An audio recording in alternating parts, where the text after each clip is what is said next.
राधे राधे। आप सभी का हमारे चैनल पर स्वागत है। आज हम बृहस्पतिवार की कथा के बारे में जानेंगे। बृहस्पतिवार के व्रत की विधि इस प्रकार से है। बृहस्पति या गुरु को बुद्धि और शिक्षा का देवता माना जाता है। बृहस्पति देव की पूजा करने से धन, विद्या, पुत्र व अन्य मनोवांछित फल की प्राप्ति होती है। इस पूजा से परिवार में सुख शांति रहती है और जल्द विवाह के लिए भी गुरुवार का व्रत किया जाता है। बृहस्पतिवार व्रत की विधि। इस दिन बृहस्पतेश्वर महादेव जी की पूजा होती है। दिन में एक समय ही भोजन करें, पीले वस्त्र धारण करें, पीले पुष्पों को धारण करें। भोजन भी चने की दाल का होना चाहिए, नमक नहीं खाना चाहिए। पीले रंग का फूल, चने की दाल, पीले कपड़े, पीले चंदन से पूजा करनी चाहिए। पूजन के पश्चात कथा सुननी चाहिए। इस व्रत को करने से बृहस्पति जी अति प्रसन्न होते हैं तथा धन और विद्या का लाभ होता है। स्त्रियों के लिए यह व्रत अति आवश्यक है। इस व्रत में केले का पूजन होता है। प्राचीन समय की बात है। भारत में एक राजा राज्य करता था। वह बड़ा प्रतापी और दानी था। वह नित्य प्रति मंदिर में भगवत दर्शन करने जाया करता था। वह ब्राह्मण और गुरु की सेवा किया करता था। उसके द्वार में कोई भी याचक निराश होकर नहीं लौटता था। वह प्रत्येक गुरुवार का व्रत रखता तथा पूजन करता था। हर दिन गरीबों की सहायता करता था, परंतु यह सब बातें उसकी रानी को अच्छी नहीं लगती थी। वह न व्रत करती थी और न ही किसी को एक भी पैसा दान में देती थी। वह राजा से भी ऐसा ही करने को मना किया करती थी। एक समय की बात है, राजा शिकार खेलने वन को चले गए। घर पर रानी और दासी थी। उस समय गुरु साधु का रूप धारण कर राजा के दरवाजे पर भिक्षा मांगने को आए। साधु ने रानी से भिक्षा मांगी तो वह कहने लगी, हे साधु महाराज, मैं इस दान और पुण्य से तंग आ गई हूँ। इस कार्य के लिए मेरे पतिदेव ही बहुत हैं। अब आप ऐसी कृपा करें कि सारा धन नष्ट हो जाए और मैं आराम से रह सकूं। साधु रूपी बृहस्पति देव ने कहा, हे देवी, तुम बड़ी विचित्र हो। संतान और धन से कोई दुखी नहीं होता, इसको सभी चाहते हैं। पापी भी पुत्र और धन की इच्छा करता है। अगर तुम्हारे पास धन अधिक है तो भूखे मनुष्य को भोजन कराओ, प्याऊ लगवाओ, ब्राह्मणों को दान दो, धर्मशालाएं बनवाओ, कुआं, तालाब, बावड़ी, बाग, बगीचे आदि का निर्माण कराओ, निर्धनों की कुंवारी कन्याओं का विवाह कराओ, साथ ही यज्ञ आदि करो। इस प्रकार के कर्मों से आपके कुल का और आपका नाम परलोक में भी सार्थक होगा और तुम्हें भी स्वर्ग की प्राप्ति होगी। परंतु रानी साधु की इन बातों से खुश नहीं हुई। उसने कहा, हे साधु महाराज, मुझे ऐसे धन की आवश्यकता नहीं है जिसको मैं अन्य लोगों को दान देती फिरूं तथा जिसको रखने और संभालने के लिए मेरा सारा समय ही नष्ट हो जाए। साधु ने कहा, हे देवी, तुम्हारी ऐसी ही इच्छा है तो जैसा मैं तुम्हें बताता हूँ वैसा ही करना। बृहस्पतिवार के दिन घर आंगन को गोबर से लीपना, अपने केसों को पीली मिट्टी से धोना, केसों को धोते समय स्नान करना, राजा से कहना वह हजामत बनवाए, भोजन में मांस मदिरा खाना, कपड़े धोबी के यहाँ धुलने देना। इस प्रकार 7 बृहस्पतिवार करने से तुम्हारा सारा धन नष्ट हो जाएगा। यह कहकर साधु महाराज रूपी बृहस्पति देव अंतर्ध्यान हो गए। रानी ने साधु के कहने के अनुसार 7 बृहस्पतिवार तक वैसा ही करने का विचार किया। साधु के बताए अनुसार कार्य करते हुए केवल 3 बृहस्पतिवार ही बीते थे कि उसकी समस्त धन संपत्ति नष्ट हो गई। भोजन के लिए दोनों समय परिवार तरसने लगा तथा सांसारिक भोगों से दुखी रहने लगा। तब राजा रानी से कहने लगा कि हे रानी, तुम यहाँ पर रहो, मैं दूसरे देश को जाता हूँ, क्योंकि यहाँ पर मुझे सभी मनुष्य जानते हैं, इसलिए मैं यहाँ पर कोई काम नहीं कर सकता। मैं अब परदेश जा रहा हूँ, वहाँ कोई काम धंधा करूँगा, शायद हमारे भाग्य बदल जाएं। ऐसा कहकर राजा परदेश चला गया। वह वहाँ जंगल से लकड़ी काट कर लाता और शहर में बेचता। इस तरह जीवन व्यतीत करने लगा। इधर राजा के बिना रानी और दासियां दुखी रहने लगी। किसी दिन भोजन मिलता और किसी दिन जल पीकर ही रह जाती। एक समय रानी और दासियों को 7 दिन बिना भोजन के व्यतीत करने पड़े तो रानी ने अपनी दासी से कहा, हे दासी, यहाँ पास ही के नगर में मेरी बहन रहती है, वह बड़ी धनवान है, तू उसके पास जा और वहाँ से 5 सेर बेझर मांग कर ले आ, जिससे कुछ समय के लिए गुजारा हो जाएगा। दासी रानी की बहन के पास गई। रानी की बहन उस समय पूजा कर रही थी। बृहस्पतिवार का दिन था। दासी ने रानी की बहन से कहा, हे रानी, मुझे आपकी बहन ने भेजा है, मुझे 5 सेर बेझर दे दो।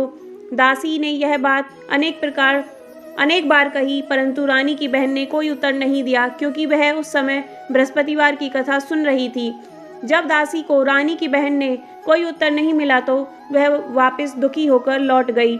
उसे क्रोध भी आया। वह लौटकर रानी से बोली, हे रानी, आपकी बहन बहुत घमंडी है। वह छोटे लोगों से बात भी नहीं करती।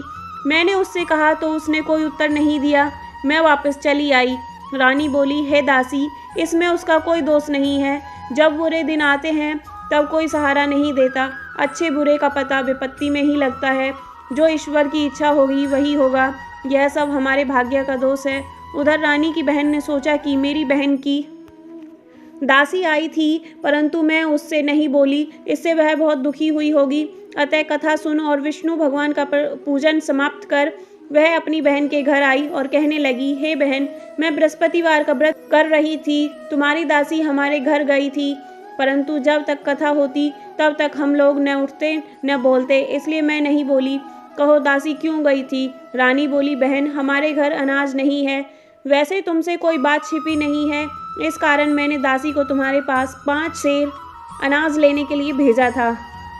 रानी की बहन बोली, बहन देखो, बृहस्पति भगवान सबकी मनोकामना पूर्ण करते हैं। देखो शायद तुम्हारे घर में भी अनाज रखा हो। यह सुनकर दासी घर के अंदर गई तो वहाँ उसे एक बड़ा बेझर का भरा हुआ मिला। उसे देख बड़ी हैरानी हुई, क्योंकि उसने एक एक बर्तन देख लिया था। उसने बाहर आकर रानी को बताया। दासी अपनी रानी से कहने लगी, हे रानी, देखो, वैसे हमको जब अन्न नहीं मिलता तो हम रोज ही व्रत करते हैं। अगर इनसे इस व्रत की विधि और कथा पूछ ली जाए तो उसे हम भी कर लिया करेंगे। दासी के कहने पर रानी ने अपनी बहन से बृहस्पतिवार व्रत के बारे में पूछा। उसकी बहन ने बताया, हे रानी, बृहस्पतिवार को सूर्योदय से पूर्व उठकर स्नान करके बृहस्पतिवार का व्रत करना चाहिए, लेकिन उस दिन सिर नहीं धोना चाहिए। बृहस्पतिवार के व्रत में चने की दाल और मुनक्कों से विष्णु भगवान का केले के वृक्ष की जड़ में पूजन करें और दीपक जलावें। उस दिन एक ही समय भोजन करें। भोजन पीले खाद्य पदार्थ का बना हो। कथा सुने। इस प्रकार से व्रत करने से गुरु भगवान प्रसन्न होते हैं, अन्न पुत्र धन देते हैं। इस तरह व्रत और पूजन की विधि बताकर रानी की बहन अपने घर लौट आई। रानी और दासी दोनों ने निश्चय किया कि वे बृहस्पति देव भगवान का पूजन जरूर करेंगी। 7 दिन बाद जब बृहस्पतिवार का दिन आया तो उन्होंने व्रत रखा। घुड़साल में जाकर चना और गुड़ बीन लाई। उसकी दाल से केले की जड़ में विष्णु भगवान का पूजन किया। अब भोजन कहाँ से आए? दोनों बड़ी दुखी हुई, परंतु उन्होंने व्रत किया था, इस कारण बृहस्पति देव भगवान प्रसन्न थे। वे एक साधारण व्यक्ति के रूप में 2 थालों में सुंदर पीला भोजन लेकर आए और दासी को देकर बोले, हे दासी, यह भोजन तुम्हारे और रानी के लिए है, तुम दोनों भोजन को करना। दासी भोजन पाकर बड़ी प्रसन्न हुई। रानी से बोली, रानी जी, भोजन कर लो। रानी को भोजन आने के बारे में कुछ पता नहीं था, इसलिए वह दासी से बोली, जा तू ही भोजन कर, क्योंकि तू ही हमारी व्यर्थ में हंसी उड़ाती है। दासी बोली, एक व्यक्ति अभी भोजन दे गया है। रानी कहने लगी, वह भोजन तेरे लिए ही देकर गया होगा, तू ही भोजन कर। दासी ने कहा, वह व्यक्ति हम दोनों के लिए 2 थालों में भोजन दे गया है, इसलिए मैं और आप दोनों ही साथ साथ भोजन करेंगी। फिर दोनों ने गुरु भगवान को नमस्कार कर भोजन ग्रहण किया। उसके बाद वे प्रत्येक बृहस्पतिवार को गुरु भगवान का व्रत और पूजन करने लगी। बृहस्पति भगवान की कृपा से उनके पास धन हो गया, परंतु रानी फिर पहले की तरह से आलस्य करने लगी। तब दासी बोली, देखो रानी, तुम पहले भी इस प्रकार आलस्य करती थी। तुम्हें धन के रखने में कष्ट होता था, इस कारण सभी धन नष्ट हो गया। अब गुरु भगवान की कृपा से धन मिला है तो फिर तुम्हें आलस्य होता है। बड़ी मुसीबतों के बाद हमने यह धन पाया है, इसलिए हमें दान पुण्य करना चाहिए। तुम भूखे मनुष्य को भोजन कराओ, प्याऊ लगवाओ, ब्राह्मणों को दान दो, कुआं तालाब बावड़ी आदि का निर्माण करवाओ, मंदिर पाठशाला बनवाकर दान दो, कुंवारी कन्याओं का विवाह करवाओ। धन को शुभ कार्यों में खर्च करो, जिससे तुम्हारे कुल का यश बढ़े और स्वर्ग प्राप्त हो, पितृ प्रसन्न हो। दासी की बात मानकर रानी ने इस प्रकार के कर्म करने प्रारंभ किए, जिससे उनका काफी यश फैलने लगा। एक दिन रानी और दासी आपस में विचार करने लगी कि न जाने राजा किस दशा में होंगे, उनकी कोई खोज खबर नहीं है। गुरु भगवान से उन्होंने प्रार्थना की और भगवान ने रात्रि में राजा को स्वप्न में कहा कि हे राजा, उठो, तेरी रानी तुझको याद करती है, अब अपने देश को लौट जा। राजा प्रातःकाल उठकर जंगल से लकड़ियां काटकर लाने के लिए जंगल की ओर चला गया। जंगल से गुजरते हुए वह सोचने लगा, रानी की गलती से कितने दुख भोगने पड़े। राजपाट छोड़कर उसे जंगल में आकर रहना पड़ा। जंगल से लकड़ियां काटकर उन्हें बेचकर गुजारा करना पड़ा। उसी समय उस जंगल में बृहस्पति देव एक साधु का रूप धारण कर आए और राजा के पास आकर बोले, हे लकड़हारे, तुम इस सुनसान जंगल में किस चिंता में बैठे हो, मुझे बतलाओ। यह सुन राजा के नेत्रों से जल भर आया और साधु की वंदना कर बोला, हे प्रभु, आप सब कुछ जानते हैं। इतना कहकर राजा ने साधु को अपनी संपूर्ण कहानी सुना दी। महात्मा तो स्वभाव से ही दयालु होते हैं। वे राजा से बोले, हे राजा, तुम्हारी पत्नी ने बृहस्पति देव के प्रति अपराध किया था, जिसके कारण तुम्हारी यह दशा हुई। अब तुम किसी प्रकार की चिंता मत करो, भगवान तुम्हें पहले से अधिक धन देंगे।